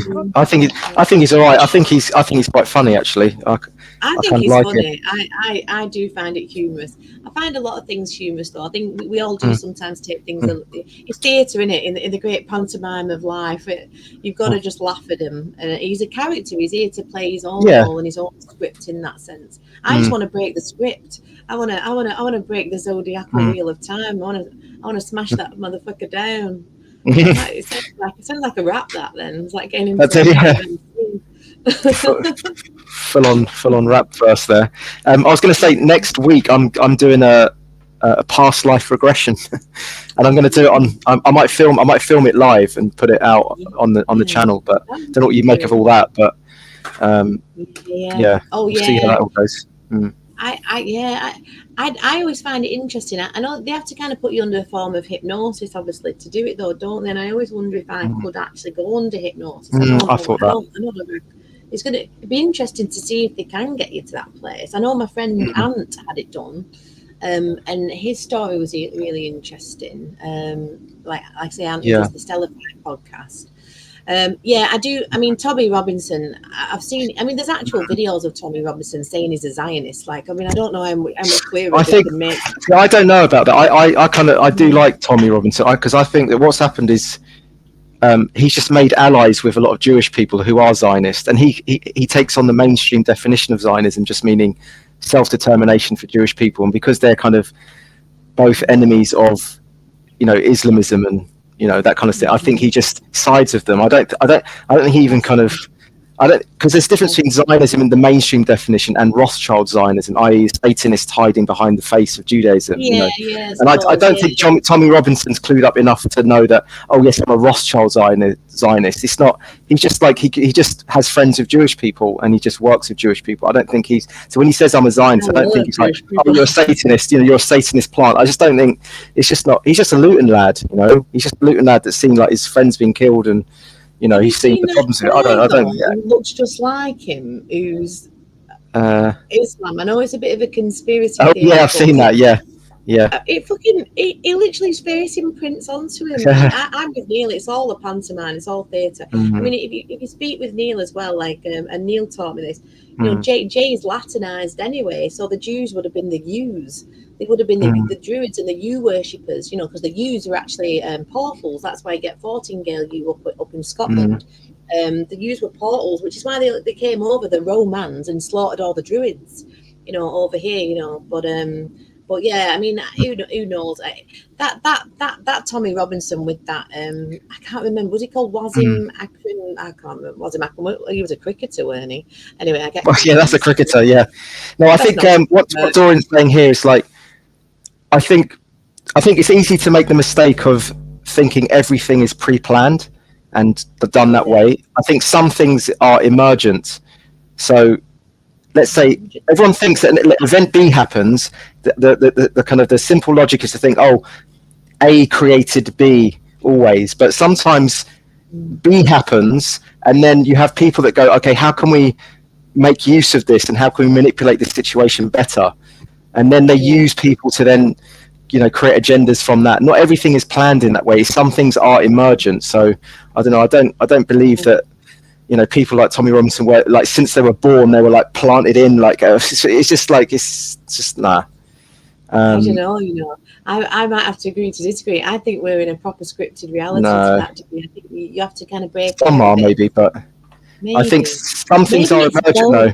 So let's just say you have both. So let's just say you have a YouTube star who isn't part of the plan, but they develop a huge influence.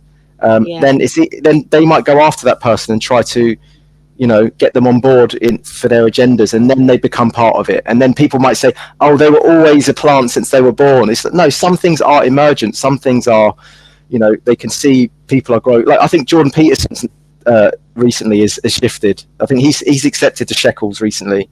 Don't know if you've noticed Jordan Peterson. He's an example, I think, of someone that's now he's now going along with the agenda a little bit, you know. I think so. I think he was kind of he was going against the grain a little bit, but that's an example of what I mean by it's emergent. They see him with a big following and then they try and like just slightly like move him off course a little bit. I think it's all theatre to distract you from the real thing. And that real thing we're going to reveal on Dark Matters. You heard it here first. Stay tuned. Plug. But yeah, I mean, who knows really? We don't know, do we? We don't know. No, you don't know. And I think that's why you've got to do. Everyone has their price. Really, definitely. Yeah, because I've noticed when people get kind of big in this kind of truth movement, I think what the offering to them is.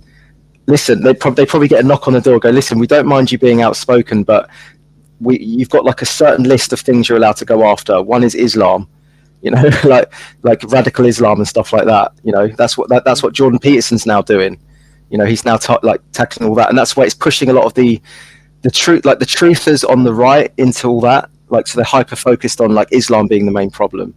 You know, and I think that's kind of like the way that they curl them off. That sounds dodgy, but you know, they kind of move them into certain cul-de-sacs, don't they?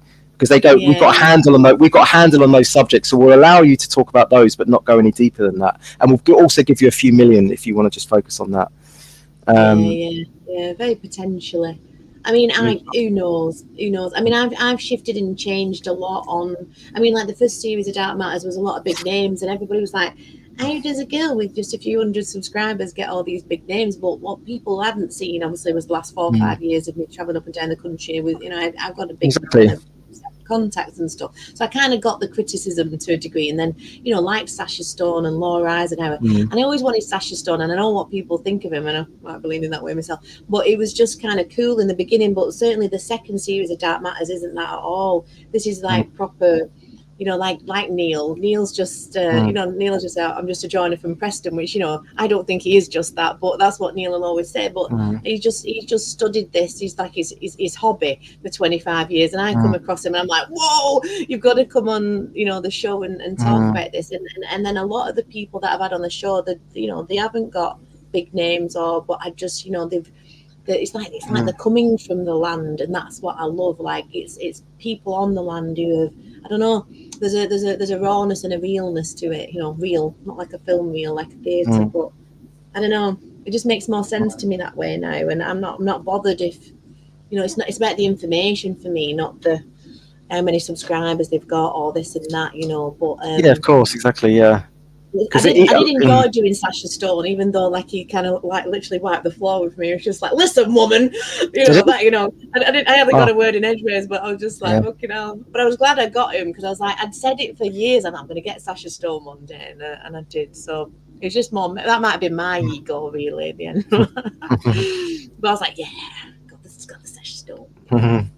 Yeah, well, like Neil says, yeah, like that is true. Well, allegedly, but you know, Trump and Biden are related to each other from those elven bloodlines. Which one of the 12 Bidens are you referring to, Neil? 12 Bidens, yeah. Which one of the face masks are you referring? Yeah, there's like multiple Joe Bidens. I don't know if anyone else has noticed that, but there's not one Joe Biden. Like since about 2012, there's like multiple. I don't know what's going on there, but yeah, there's not one Joe Biden. No, there's not. It's so weird. It is so weird. I mean, it is clown world. I mean, and literally, as we know, the clown is a Nephilim. So it's run by something that we I think we are starting to reveal it. Like as I always say, they want the reset, we're revealing it, and it's a race to that finish line. I believe the sea of time. That dragon, that Draco, that sea beast. I think it's. I thought that the race to the finish line, the reset or the reveal, but I think both are going to happen simultaneously. It's going to be like a bifurcation. It's going to be like a split off. Bifurcation, yeah. You know what I mean? Like a kind of what some will go into one and some will go into the other. I don't know. The one with the connected or the unconnected earlobes. Yeah, exactly. That's it, isn't it? Biden with floppy ear mask on. I mean, it's that silly now, isn't it? It's that daft. Like I say, this place is literally telling you what it is, and I think there's two things telling you what it is. I think there's this hijack telling you what it is, like listen to me, listen to me, listen to me, and it's like that the land's alive, like that the constellations are in the landscape, like the true nature of this place is speaking to us as well, which is why it's so motherfucking confusing, I think, really, you know, until you really do push through those those two timelines, I suppose, maybe. I don't know. He heals quick. I know. It's unbelievable, isn't it? Like he's got shot in the ear and suddenly he's like completely back to normal, like no marks on his ear whatsoever. It's crazy. It's absolute insanity in it. But you know, get your popcorn, people. Grab your popcorn. In it. Yeah, it's good stuff. Anyway, we've done about nearly 2 hours there. Yes. Thanks everyone for tuning in. Yes. Any final words from anyone? Any last super quick? Yes. Anyway, it's good to get another video. I haven't done a video for a while on my channel, so will we see more people securing their Monopoly piece? I don't know what you mean by that. Ooh, I had a massive epiphany last night in regards to Monopoly. I was having loads of epiphanies last night. It was a very unusual night for me, but it was after we've been speaking to Tony Say, so it's all going around in my head. And obviously the Monopoly, the banker on Monopoly wears the magician's hat, and he wears that, the hat. And that's a Masonic hat, isn't it? The Master Masons wear those hats. Only the Master Masons in the Masonic lodges are allowed to wear those hats, and it's the same hat the magician wears, isn't it? Like the sleight of hand and everything. And I thought, what are you talking about? The Monopoly man? Yeah, the Monopoly man. The banker wears the hat, doesn't he? It's a top hat. He wears a top hat. Yeah, and the top hat is a Masonic. They wear, the Masons lodges. The top Mason wears. He's the only one who's allowed to wear the hat, and the hat is also the magician's hat, like that they pull the white rabbit out of. Right. Okay. It's all magic. It's all theatre. It's all to do with time. The top hat, yeah. And the white rabbit is that. This is the white rabbit connected to adrenochrome as well. Apparently, don't know if you've looked into that, but I don't know. In the Matrix, she says, doesn't she? Follow the white rabbit. So what's the white rabbit? What do we reckon the white rabbit represents? Neil, what do you think? It's the same in Alice. It's Alice in Wonderland as well. What's he running around with? He's running around with time. He's running around with a clock. So the white rabbit refers to time and matter, and the magician, the sleight of hand, the trick, the imprint, the hijack goes back to the same thing. Securities related questions. I don't know what that means. He always wins. Don't know what that means. I'm not too sure what that means. Yeah, I don't know what these comments mean. No. I'll post them off anyway, but yeah. Anyway, the chemical, yeah, exactly, looks like a rabbit, exactly. Yeah, that's what I was saying. Yeah. Don't know how much to look into that one. Time, see what's become of me. Time. So what? You don't have to be mad here, but do we have enough time to do the Pure Blood party for December? I think so. Yeah. Definitely. Okay. You just need to find a venue that's like got a sound system, ideally already there, and then it's just like a pub where you just bring loads of people, I think.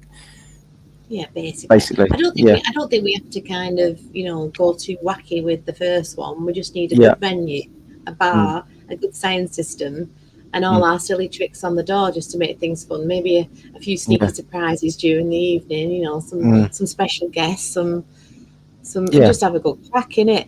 Wigan Pier. I'm up for it at Wigan Pier. Oh my god.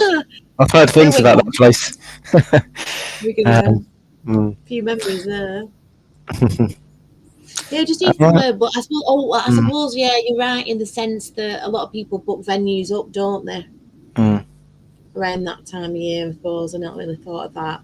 We can look into it. Yeah. Yeah, look into it. Probably only pub I'd attend these days. If anyone knows any venues that might be up for it, like obviously they'd get quite a lot of get a higher bar sale that evening, wouldn't they? So that's how I like to do it. Anyway, when I used to run my clubs, you should never ever. It's for anyone listening thinking about hiring out a venue. Never pay for the hiring of a venue ever. All you say to them is, look, how much do you make today on your bar? And you ask them you say I went like Thursday, how much do you make? And they go, we'll make about $1,000. Okay, look, you'll make $2,000. Do you want to do it? Yeah, brilliant, done. And then it's just, and you just do it that way. You just say, you take the bar sales and I'll take the door money, and that's it. Yeah. That's how I always used to do my parties, and never failed back in the day. Village halls are 10 a penny. No bar though. We could stream it. Yes, we could stream it. Yeah. I think we could do it like a Moldovan theme. Every time you have a pint, you have to have a shot after. Oh God, yeah. Let's take a jab. and then your mate can come and do all the entity removals the next day. We should do. We should do we should do something where like they get one shot and then they get I don't know, like a free hot dog or something. And they get another one. They have to do another shot. They get like a trip to Mallorca or something. I think it would be a great party to launch a cool video book as well, John. You could that's coming. That's yeah. We could have a big blown up like Mr. Man outside, like like one of them kind of balloon Mr. Men things. Like that. With the inflatable jabs in him or something. Yeah. Yeah. Oh, possibilities are endless. That Mr. Yeah, have a think anyway. We need to come up with a venue pretty quickly, I'd say, like next month. Yeah. Okay. Well, let's have a. I'll have a think. Places. Just a cool pub that has a sound system already. Maybe a little stage area where they have like live music or something, and then we'll just invite people down for the afternoon, evening, night, or something. Yeah. Yeah. Hopefully, get a lock in. Hopefully. In our network, we can sell tickets to it, and easy done. Yeah. All right, brilliant. Okay. That was good. Nearly 2 hours there. It's good to be back. Thanks for getting me back into the flow of it, and you got me back into the flow, so it was good.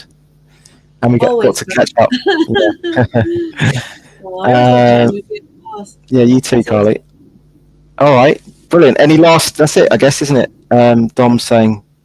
Oh, thanks, Dom's the first person that I've made a moderator, because I've been very impressed with you, Dom. Very impressed with you, son.